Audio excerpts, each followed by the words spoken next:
Olá, turma. Olá, boa tarde, boa noite, bom dia. Não sei que hora você vai estar vendo esse vídeo, mas estamos na área de novo para dar sequência ao nosso conteúdo de hidrografia. Então, preste bastante atenção, pegue o caderno para anotar e vamos embora para essa aula. Bom, como vocês estão vendo aí, nós estamos com o mapa, né, novamente, das bacias hidrográficas do Brasil, as grandes bacias hidrográficas do nosso país, com destaque aí para a bacia amazônica, né, que é a maior bacia hidrográfica do planeta, só para a gente estar relembrando. Mas também não podemos deixar de falar da bacia do São Francisco, da bacia do Tocantins-Araguaia, do complexo, né, das bacias que envolvem o centro-oeste, o sudeste e o sul do país, né, Paraguai, Paraná, Uruguai, que são bacias importantes para a geração de energia elétrica do nosso país, tá certo? Mas vamos avançar um pouquinho para a gente complementar o conteúdo que a gente iniciou na aula passada. Bom, pelo fato do Brasil ser bastante rico em bacias hidrográficas, essa característica fez com que o Brasil se tornasse um dos principais países do planeta na produção de energia a partir da água. Nós estamos vendo aí a usina hidrelétrica de Itaipu. Tem 7 quilômetros de comprimento, 192 metros de altitude, mais ou menos, de altura, perdão, mais ou menos. Durante muito tempo foi a maior usina hidrelétrica do planeta, mas durante várias décadas mesmo. Foi construída ainda no regime militar. Foi ultrapassada recentemente por uma usina hidrelétrica construída na China, salvo engano, no Rio Amarelo, conhecida como a usina de Três Gargantas, também gigantesca, 3 vezes maior do que Itaipu. Então imagine o tamanho dessa obra. Professor, o bom da usina hidrelétrica é que ela não tem impacto ambiental, não gera poluição. Ao contrário, apesar de ser considerada uma fonte de energia renovável, limpa, porque é a partir da água, essa usina hidrelétrica ou qualquer outra usina hidrelétrica, ela vai gerar um impacto, porque ela está represando um curso de rio que era natural. Também durante a piracema, que é o período de reprodução dos peixes, que eles sobem o rio, vão no sentido contrário à correnteza do rio, fica difícil para eles subirem fica difícil para eles subirem o rio por conta da própria barragem, né? Hoje, com a evolução da engenharia, já está se construindo usinas que permitem que os peixes façam a piracema, mesmo com a existência da barragem para a geração de energia elétrica, né? Isso é um investimento alto, mas que tem uma preocupação com o meio ambiente, porque rio sem peixe é um rio morto. Então, a engenharia também é preocupada com o meio ambiente. Outro problema relacionado ao impacto ambiental das usinas hidrelétricas, né, é que toda essa água doce dos rios represados, ela vai inundar uma área que poderia ser uma área habitada, poderia ter uma floresta, e ela vai inundar muita matéria orgânica. E matéria orgânica que entra em decomposição forma metano. Então, no fundo desses rios, desses imensos lagos criados por essas barragens, tem muito gás metano. Lembra de gás metano que eu falei para vocês, que é da decomposição da matéria orgânica? Que nós soltamos, expelimos, a própria árvore, a floresta, quando entra em decomposição, também expele esse gás. Então, nunca marquem na prova que a usina hidrelétrica não gera impacto. Ela gera, mas se você considerar, ela é muito menos nociva do que uma usina termoelétrica que queima gás, queima carvão, petróleo para poder produzir eletricidade. Nesse sentido, a usina hidrelétrica é muito mais recomendável. Bom, quando a gente fala de bacia hidrográfica, um dos pontos mais importantes que a gente destaca é sempre, vamos proteger as nascentes dos rios, porque um rio que não tem a nascente preservada pode morrer. Claro, mas além das nascentes, é muito importante nós protegermos as matas ciliares. E o que são as matas ciliares? As matas ciliares, elas têm a mesma função que os nossos cílios, que o cílio dos nossos olhos tem, que é de proteger o nosso globo ocular. A mesma coisa a mata ciliar faz com os rios. Ela protege esses rios do assoreamento. Ela protege esses rios de que sedimentos em excesso entrem no leito do rio e comprometam a sua vazão, sua profundidade, a própria biodiversidade que existe ao entorno e dentro do próprio rio. Então, a mata ciliar é aquela vegetação que está ali próxima ao rio e que protege o rio 5, 10, 15, 20, 30, 50 metros longe do rio, é considerado muitas vezes uma mata ciliar e que é de extrema importância para a sobrevivência de um curso d'água. Com o crescimento das cidades, com o desenvolvimento urbano, essas matas ciliares foram muito destruídas para dar espaço a asfaltos, a avenidas, a casas e comprometendo a existência dos rios nessas áreas que foram afetadas. Vamos ver um exemplo só para vocês entenderem. Nós estamos vendo aí, por exemplo, a bacia amazônica, né? Que está no Brasil, na Bolívia, Equador, Colômbia, Venezuela, as Guianas, né? Guiana Francesa, Suriname e a própria Guiana, que é a maior bacia hidrográfica do planeta. Olha a quantidade de rios, né? Juruá, Rio Madeira, Rio Negro, Jupará. São rios, assim, extremamente importantes. Esse fato faz com que o transporte hidroviário seja o mais utilizado na região norte do Brasil. Já que é uma região muito úmida, chove bastante, cortada por muitos rios, é mais recomendável o uso de embarcações do que propriamente a construção de rodovias. As ferrovias seriam uma alternativa para as características físicas dessa região, mas infelizmente o Brasil há muito tempo não investe em ferrovias, optando por rodovias, que é muito mais caro, muito menos eficiente do que as ferrovias, mas vai entender, a falta de projeto que há décadas nós enfrentamos, né? Bom, mais uma vez mostrando aí matas ciliares, protegendo o rio Amazonas, que é o maior rio do planeta, provando mais uma vez como o rio é importante no transporte da população que vive nessa região, até para atividade turística, para pesca. Também é fundamental a preservação do rio Amazonas e, sobretudo, de sua mata ciliar, já que é uma região que vem sofrendo constantemente, de forma crescente, com o desmatamento. Aqui nós estamos vendo o exemplo da cidade de Itabuna, né, sul da Bahia, vocês conhecem bem. E olhe tanto a margem esquerda quanto a margem direita do rio. Onde é que está a mata ciliar? Já não existe mais.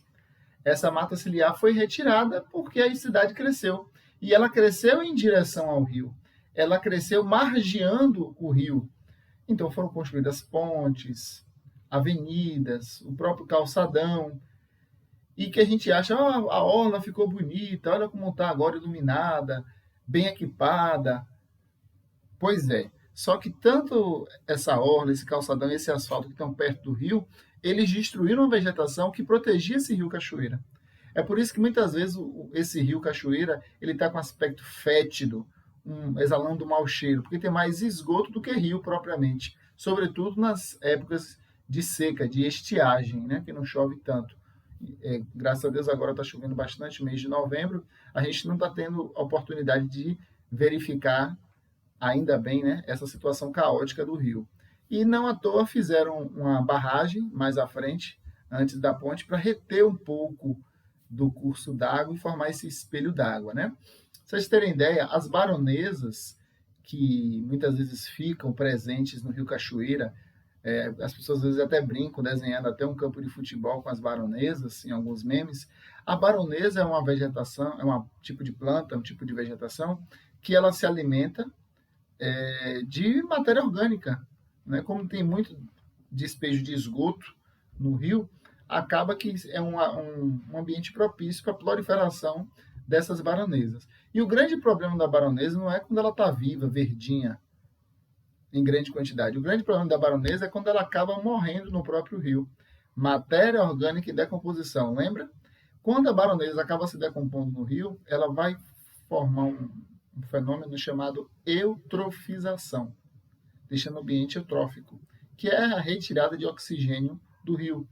E acaba comprometendo espécies de peixes que ainda resistem no Rio Cachoeira, apesar da sua poluição. Sem oxigênio, acaba levando à mortandade dos peixes. Outro elemento importante quando a gente fala de bacia hidrográfica é que os biomas, todos eles, estão diretamente associados com as características hidrográficas onde eles estão situados. E não há bioma no mundo que se relacione mais com os rios do que os manguezais.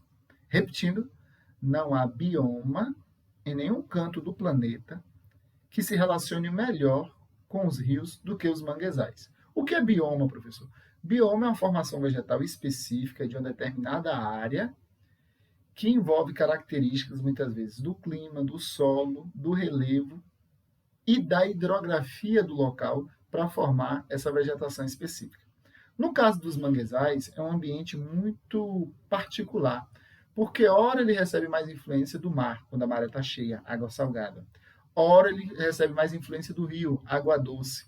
Então não é toda espécie de planta que se adapta a uma oscilação tão grande de salinidade. Ora mais água do mar, ora mais água do rio. Tanto é que as raízes do manguezal são raízes aéreas, como vocês estão vendo aqui. Elas são, muitas vezes, para fora do solo, que é um solo com alto índice de decomposição de matéria orgânica, com elevada concentração de metano. Então, essa vegetação acaba retirando o oxigênio que ela precisa do ar. É por isso elas são chamadas de pneumatóforas, são raízes aéreas que se adaptam a essa condição. Então, a destruição dos rios, o assoreamento dos rios, a poluição dos rios, acaba gerando impacto direto também nos manguezais, sobretudo no Brasil, que a maior parte dos nossos rios corre em direção ao oceano. Drenagem exorreica, como eu passei na atividade passada. Então, fica a dica aí. Bom, já que nós falamos um bocadinho, vamos fazer uma análise aqui dessa questão, tá? Vou diminuir a tela aqui só para a gente poder ler direitinho, tá? Um minuto. Opa, aqui. Voltando. A água na atmosfera, que chamamos vapor de água, provém de um ciclo contínuo. Os rios que se formam por precipitações pluviais formam, por sua vez, nuvens, como consequência de sua evaporação. Deste modo, a água da chuva retorna para a atmosfera através da evaporação da água e da transpiração das plantas que ela mesma alimenta. A Amazônia é uma região de alta umidade, devido às altas temperaturas da região e sua frondosa e extensa vegetação. Na realidade, tudo está interconectado. A Amazônia, seus rios e a atmosfera são como uma grande bacia hidrográfica, alimentando-se reciprocamente e se vinculando estranhamente através dos mecanismos da chuva. Pois bem, após a leitura desse texto, você vai ressaltar a importância da floresta amazônica para a bacia amazônica. Como é que a floresta e a bacia se relacionam? Então, você vai descrever e responder essa questão para a gente aí. Na número 2, nós temos como vivem as comunidades como vivem as comunidades ribeirinhas localizadas na bacia amazônica. Destaque as atividades econômicas e qualidade de vida dessa população. Tá? E explique, na número 3, por que o Cerrado é popularmente conhecido como a caixa d'água do Brasil. Então, vamos atentar essas duas questões aqui. Na número 2, você vai falar como é que vivem as comunidades ribeirinhas, aquela população que vive perto das margens do rio, na bacia amazônica. Não estou falando aqui na nossa região sul da Bahia, aqui no bairro da Bananeira, em Itabuna, ou aí na entrada de Borarema, população que tem casas quase que dentro do rio. Quando chove bastante, o rio enche, é um problema, é um tormento. Eu estou falando especificamente na região amazônica, região norte do Brasil. Faça uma pesquisa e descubra como é que essas comunidades ribeirinhas vivem nesses locais. Que atividades econômicas elas desenvolvem, como é essa qualidade de vida, elas gozam de uma boa qualidade de vida, de uma péssima qualidade de vida, destaque isso para a gente. E na número 3, explique por que o Cerrado é popularmente conhecido como a caixa d'água do Brasil. Por que, professor, caixa d'água? Por que o Cerrado recebeu esse título, esse apelido de caixa d'água do Brasil? É isso que eu quero que você responda para a gente, tá? Na número 3. E para finalizar, vocês irão responder essa questão aqui. Olha, observando o mapa orográfico, gente, de relevo, tá? Da América do Sul, destaque como o relevo acaba interferindo nas características hidrográficas do nosso continente. Bom, nesse mapa aqui, as áreas em verde são as áreas mais baixas. E quanto mais ela se aproxima do vermelho ou dessa tonalidade cinza aqui, são as áreas mais elevadas do nosso continente. Uma dica, olha o percurso aqui do Rio Amazonas. Ele nasce aqui no Peru, na Cordilheira dos Andes, e vem correndo para cá. A dica que eu vou dar é, todo o rio corre de cima para baixo, do alto para baixo. Então, se essa parte oeste é a parte mais elevada e a parte leste é a parte mais baixa, qual a tendência, qual o tipo de curso que esses rios na América do Sul vão fazer? Tá? Então, analisar isso aí. E só mais uma dica, aproveitando esse mapa, como aqui em verde são áreas mais baixas, áreas de planície, não é tão propício para produção de eletricidade a partir de usinas hidrelétricas, por conta de que são rios de planície. Para fazer usinas hidrelétricas, essa região aqui, onde está o Cerrado, por exemplo, é mais propícia, porque é a região de Planalto, onde está o cursor do mouse aqui, tem mais quedas d'água, tem mais cachoeiras. A condição física é melhor para a produção de eletricidade a partir da água, construção de usinas hidrelétricas. Tudo bem? Pois então, pessoal, vocês vão mandar essas questões, essas 4 questões aí, para o e-mail que está aqui embaixo na tela, tá? Esse e-mail que está passando aqui na tela. Respondam no caderno, com letra legível, de preferência resposta de caneta. Aliás, de preferência não, resposta de caneta. Vocês são ensino médio, pelo amor de Deus. Tem gente entregando atividade com lápis. Ave Maria, não tem condições de um negócio desse. Se tivesse na sala, arrumava a cadeira por cima da cara, não tem condições. Façam de caneta a atividade, tire foto e mande para esse e-mail aqui, tá? Tem gente que ainda não sabe mandar atividade por e-mail. Por favor, entre na internet, veja como é que manda e mande por e-mail, que meu WhatsApp está cheio. Ele está tudo bagunçado no WhatsApp. Mande por e-mail que fica melhor para a gente poder corrigir, tá? Lembrando que essa atividade vai estar no nosso Classroom, né, Google Sala de Aula, que você já tem o código da nossa disciplina. Desfrutem desse conteúdo, façam atividade e até a próxima. Valeu, galera. Tamo junto.